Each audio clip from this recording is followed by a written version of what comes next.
What's going on, everybody? It's your boy C-Zar, and we are talking about Cookie DAO today. Hit that like button, subscribe if you want to see more content like this, and let's get into it, my friends. It is the 16th day of September, and here we are at about 12.8 cents. Nice little 4-hour close that we just had. A little bit, of a bullish engulfing candle from the last candle here. Definitely a more pronounced candle than we've had really over the past 24 hours. Nice to see. We had a lot of volume in that prior red candle, and we went nowhere. I love to see this, man. If you've been watching the channel, I wouldn't say a month, but if you've been watching it for at least the past few months, if not the past year, you've definitely seen time and time again where we've addressed how when you get a lot of volume at an area that you're supposed to break out from, but you're not breaking, that's a good sign. You typically go up. Unfortunately, if you go up and you get no volume, that's actually a bad sign, and you go down. So here we are with a lot of volume. I mean, very similar circumstances to last time, and overall, this is a higher low. It is a higher low. We look at this from a low to a high here on our 4-hour time frame. We are just shy of the golden ratio. I mean, if we take this high, the fake out high, we're just shy of it.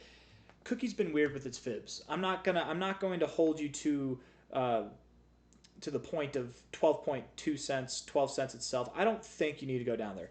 Maybe you do. And by the way, it's fine if you do. It's fine even if we see prices below 11 cents again. It's totally fine if we see that. I don't think that we do, but it's fine. Cookie's going to be fine if that happens. I am expecting that we do move up.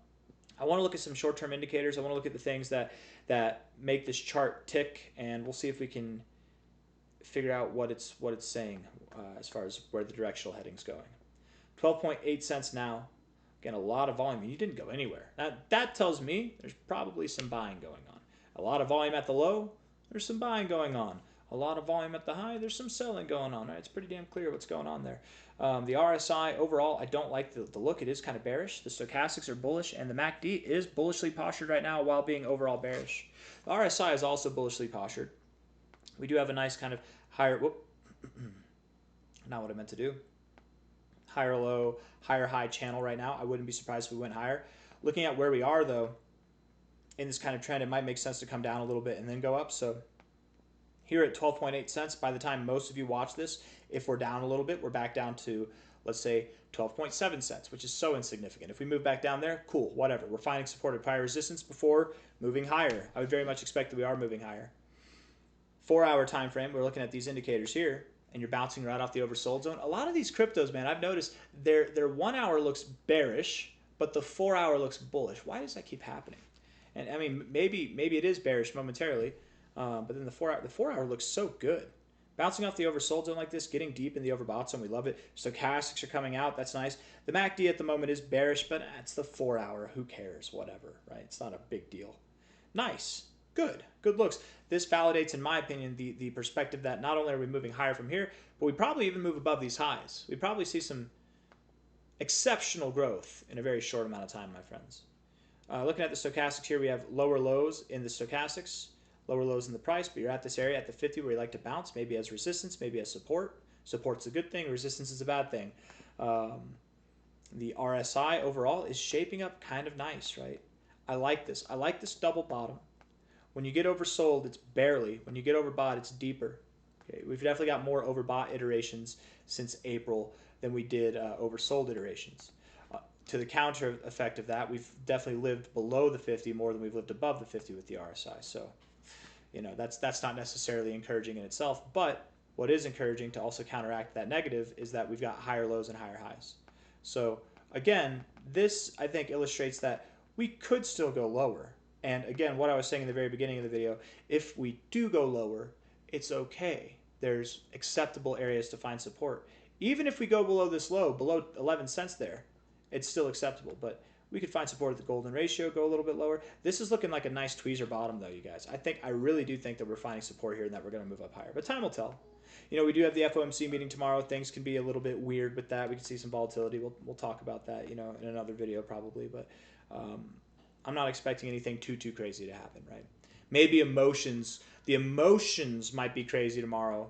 The anticipation might be crazy, but afterwards it's going to be a big old who cares. It's going to be a big old nothing burger. Not completely a nothing burger. I think that the rate cuts are going to allow the markets as a whole, stock markets, crypto markets, whatever. I think it's as a whole going to grow, but it's just a thought that I'm having there.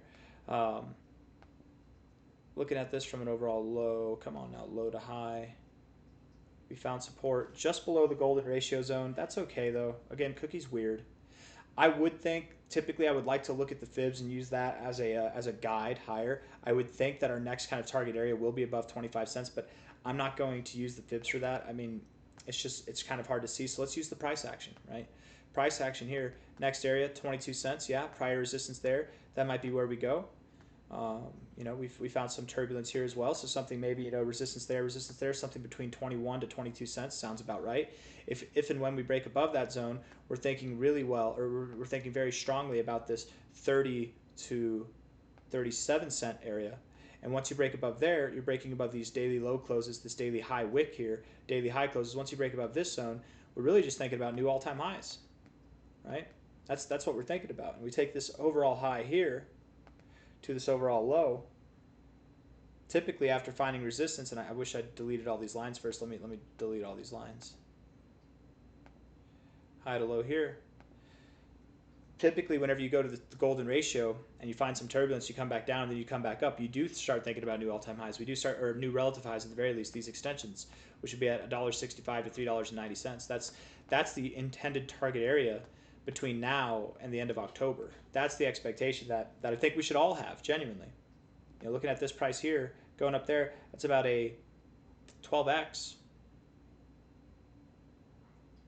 to a 30x potential. I mean, that's a lot. That's a lot of growth, you guys. I don't think we'll see a 30x by the end of October, but I do think we'll see a 12x or more. I think 30x or more will be reserved for the end of the year, and I very much believe that Cookie DAO has a lot of pent-up aggression, you guys, a lot of potential. This is a project that's pretty unique. It's pretty unique, and it's unlike a lot of others, and I think it's one of the better AI projects in the space, genuinely. And shout out to Ivan on Tech. If it wasn't for Ivan on Tech, I wouldn't know about this project. If it wasn't for Ivan, if you don't follow Ivan on Tech, you guys, he's not perfect. You might not agree with all of his views. Maybe you do. That's not the point of this. The point of this is he's an intelligent individual, a very charismatic individual, and he's got an eye for good projects. He's a programmer. He's a coder himself. He knows how to really take a deep dive into things and understand things at a level that I'm just incapable of. And if it wasn't for him, I wouldn't have been capable of seeing the brilliance of this project in itself. So just shout out to Ivan on Tech. I don't shout him out enough, but I've said it plenty of times in this channel's history that I would not be aware, and I don't think most of us in the space would be aware of Cookie DAO if it wasn't for him. Now, does that mean if it goes to zero that we should blame him? No. You know, anything can happen. I've called for projects to do well that have done spectacular ahead of time, right? I've called for projects like XCN, for example, before it was ever worth $100 million, when it was worth like $60 million in market cap, and then it went all the way up to like 600 billion. Actually, not sorry, 600 million. It did a 20x, so it was even less than that, right? It was even less than 60 million, man. That's crazy. Because it didn't hit $1 billion market cap, or maybe I forget what it was, but it did a 20x. I'm just saying, I'm capable of calling for things before they happen too. I'm capable of understanding things. I understood the prospects of XCN because from a financial standpoint, from the white paper, from what I could see in the DeFi aspect of it, it seemed unique. It was unique, and I'm very interested in a lot of DeFi projects. When I read the white paper, I was like, this thing's definitely different. That's why XCN, Onyx Coin, and Syrup, Maple Finance, both of those projects stood out because they do things differently. I think they do things differently in a way that stands out, and they've both become projects that are so much more. I'm not trying to talk about other projects. I'm just I guess trying to butter my own bread, saying that I don't need other people to tell me what a good project is, but again, while at the same time trying to give love to Ivan on Tech for genuinely promoting a project that I don't think I would have ever been aware of if it wasn't for him, right? And again, on that note, actually, not financial advice, not a financial advisor, but a lot of you should do your own research. If you think that this is a good project, watch Ivan on Tech's videos, you know, or do your own research, read the white paper. If you can't find the white paper, let me just show you how to do it real quick, actually. And by the way, I got all distracted. But what I'm trying to say here is, and what I was trying to say even was that I've also called for projects that we did research on that have gone to zero. So again, just back to the note, if Cookie DAO is a flop, don't hate me, hate the game. Don't hate Ivan, hate the game, right?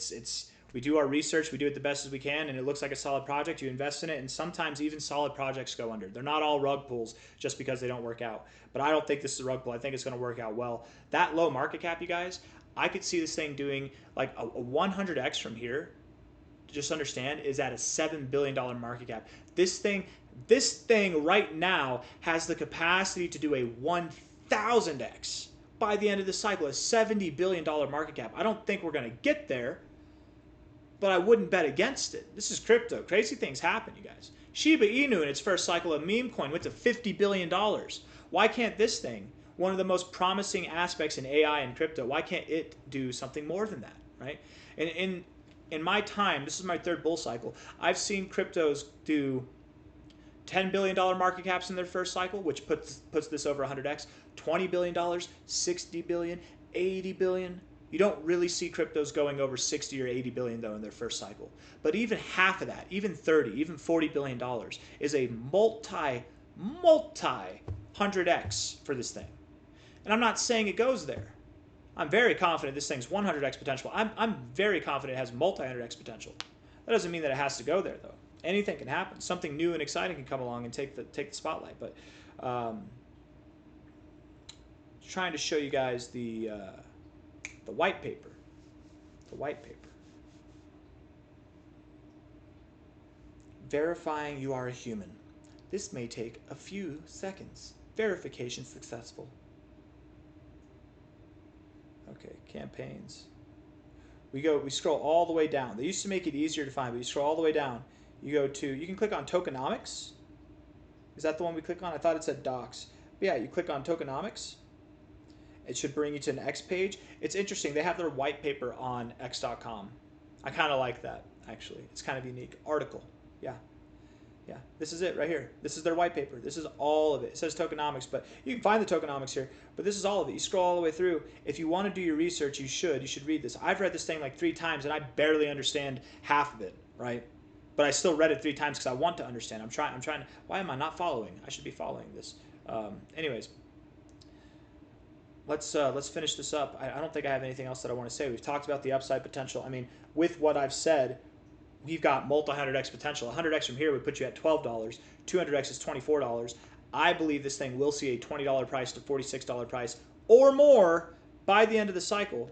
A 1000x would take you to $128.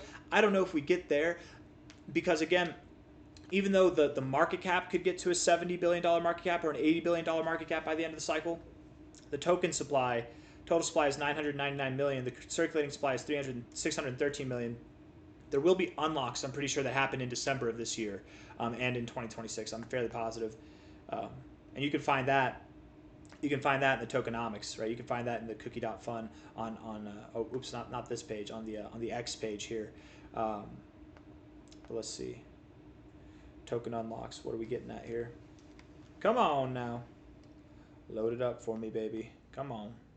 Maybe I have to turn on the performance. I keep the performance low because I don't want it to be loud for the mic, but whenever I sit here, actually, I don't think that it really matters because I don't think you guys can hear it as much. You're more likely hearing like the air conditioning or anything like that, or the heater, actually. It's getting to that cold part of the year. It's the heater. I mean, a lot of these tokens, I mean, it's just the same unlock rate that we have. Most of these tokens don't get unlocked until mid-2026 and beyond.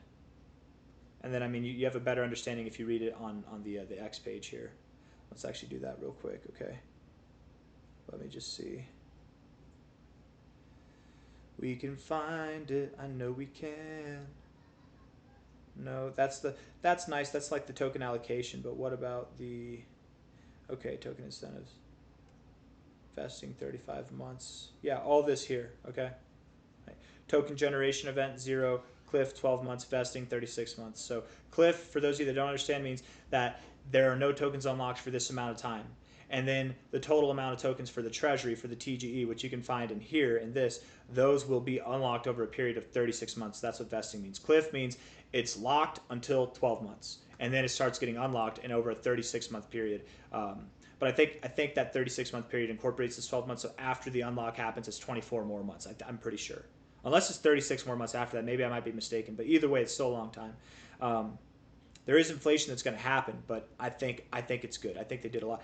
Cliff, if you look at this, a lot of these cliffs are 12 months, 4 to 6 months, and we've kind of hit that 4 to 6 month time frame. But the 12-month time frame we haven't hit, I don't think. Let's see, when did this come out? This came out in June. Oh no, we did. Okay, so we did hit that. Okay, cool.